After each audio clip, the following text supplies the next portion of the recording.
Grand Canyon State. Now at this point I had started to see a few saguaros dotting the landscape. Cut 'em in, cut 'em out, cut 'em out, ride 'em in, ride 'em in, cut 'em out, right key change,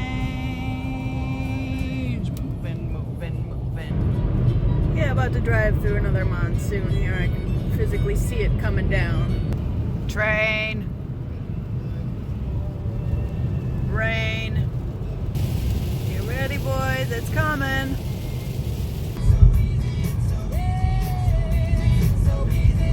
Yeehaw! I started my day at the Desert Discovery Nature Trail, which is outside Saguaro National Park, the west side.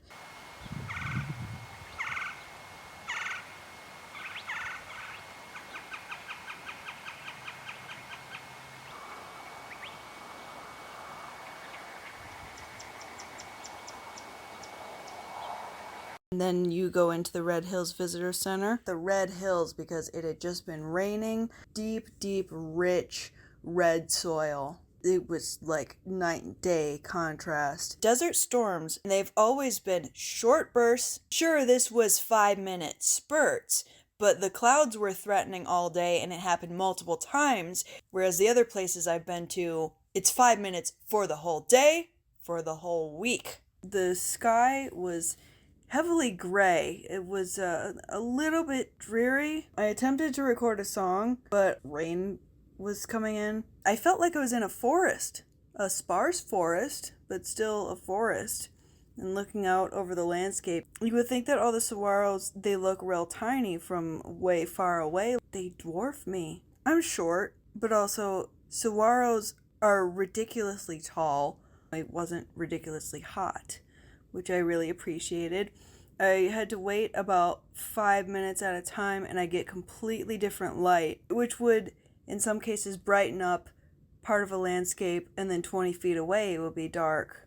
I drove around a little bit before I went to Arizona Sonora Desert Museum, and they had all these little plaques with information and lots of fossils and the Sky Islands. And then the rain came in again. I drove to Trail Dust Town. Now it was closed. The next day I went to the east side, which I believe was there first.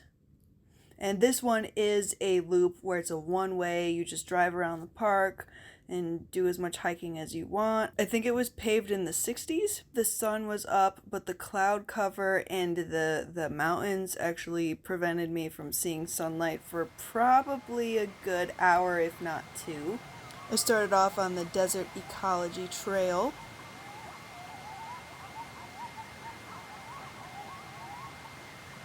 This side of the park is a little different. It has fewer saguaros and a bit of a different landscape. I had been hiking a little bit after hearing some coyotes.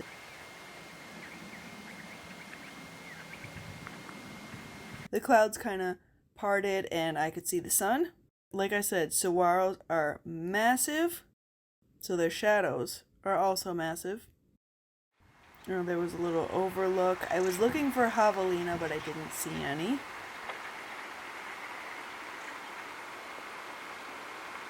I couldn't for the life of me remember where I had heard the term cholla before. That's when it hit me. Your mother was raised away down in Texas, where the gems and weeds and sandburrs grow.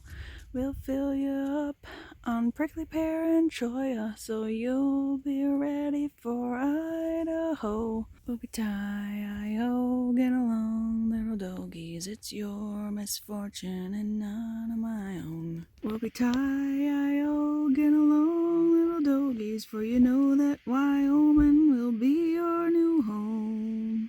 I thought that those were all beaver tail, but they are prickly pear, right in the middle. And this is the cholla. The other ones were the teddy bear cholla.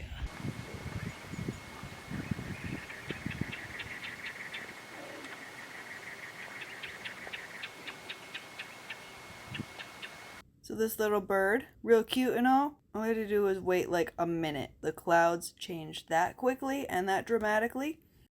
I had done all the hiking that I was comfortable doing at this point, made my way to Colossal Cave Mountain Park. I did hike down into the valley a little bit, but then I had to go all the way back up, so I decided not to hike too far. And again, drastic lighting changes because of cloud cover. Oh, don't get me wrong, it's not that I'm talking, it's just that I'm not in the market for a boy who wants to love only me. Yes, and I ain't saying you ain't pretty, all I'm saying is I'm not ready for any person, place, or thing to try and pull the reins in on me. So goodbye, I'll be leaving. I see no sense in this crying and grieving. We'll both live a lot longer if you live without me.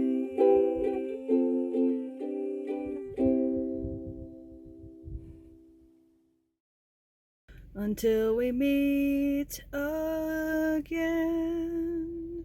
So in all these houses that are being built, and the ones that are currently out here in, you know, the middle of freaking nowhere. See? No lawns. Right, there we go. Woo! All these roads have like all the dips, and you feel like you're on a roller coaster, and it's fantastic. From the southern end of the Rincon Mountains, I drove up to Mount Lemmon. It's a ski resort. It's like no matter where you go on this road, it never stops being beautiful. Two hawks. This day just keeps getting better and better. The other one took off. It's soaring over the valley. There it is. So I watched the hawks for probably a lot longer than I should have, and then continued driving up to Mount Lemmon. The elevation gain is about 6,000 feet, and the highest point that you can get to without, you know, renting skis is about 8,200 feet. I don't know what is in the air, but it smells absolutely freaking fantastic.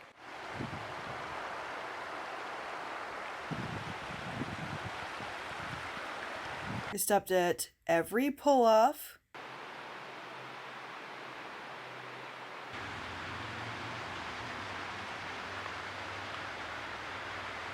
And it was so incredibly bright. Elevation approximates latitude. This is a really interesting graph. Like, I need this in poster form. The Molino Canyon Vista, Thimble Peak Vista, Windy Point Vista, San Pedro Vista, and finally Aspen Vista. Just look at the green in those rocks. The landscape has completely changed. We started with saguaros and then kind of went into alpine, and you know, now we've got some snow and all these conifers. So I round a switchback and suddenly it's 6,000 feet. That side's kind of, I don't know, maybe this side just has more rocks. Like, wow, this place. Ugh. I know it's a sky island in the middle of February, so the elevation is going to make it cold at the top.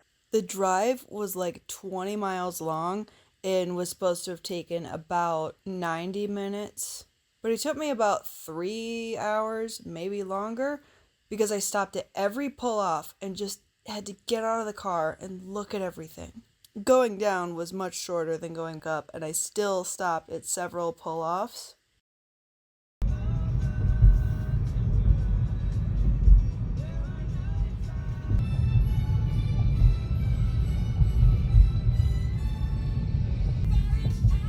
And suddenly the fog lifts. Holy, it smells amazing up here. We're well over 7,000 feet. I saw a sign a while back. This whole ridge was socked in a cloud yesterday and today. And not just during the drive up here, when I was hiking down at the lower level. Oh my god, those plains. Back about mile 22, it said 8,000 feet. This very much echoed my trip Palms to Pines Scenic Byway, Saguaro to Conifers Scenic Byway. Oh, still climbing. So the road's closed, but I still got as close as I could. I could not get through the gates to Mount Lemmon Ski Valley. Woo! Woo! This is too cool. Coming down. But that's okay, because you know what? It was a fantastic drive, and I definitely do it again anytime. Riding down the canyon to watch the sun go down. A picture that no artist ever could paint.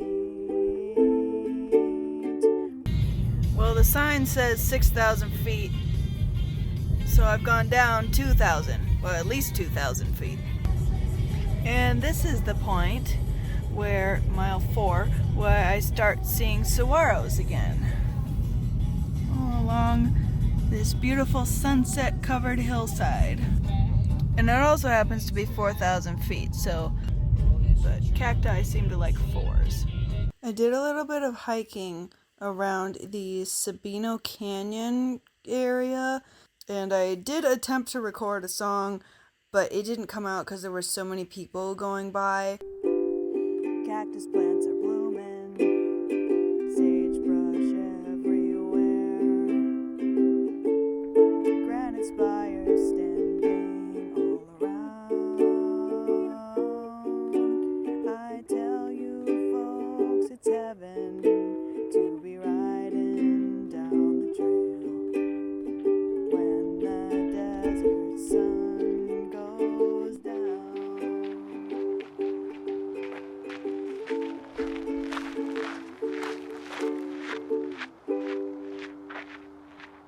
I went back to Tucson Mountain Park. A lonely spot I know where no man will go, where the shadows have all the room.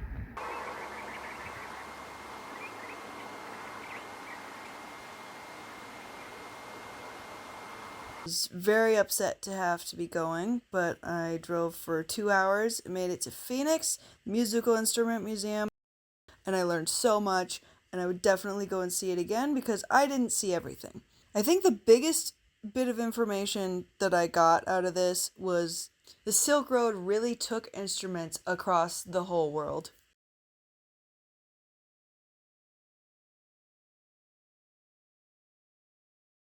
I'm like, look at this.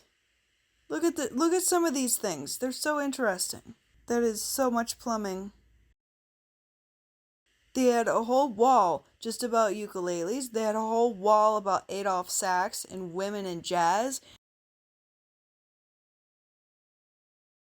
Bernard Buddy Rich, 1917 to 1987, was a vaudeville star by the age of 5 and ultimately earned a reputation as the world's greatest drummer.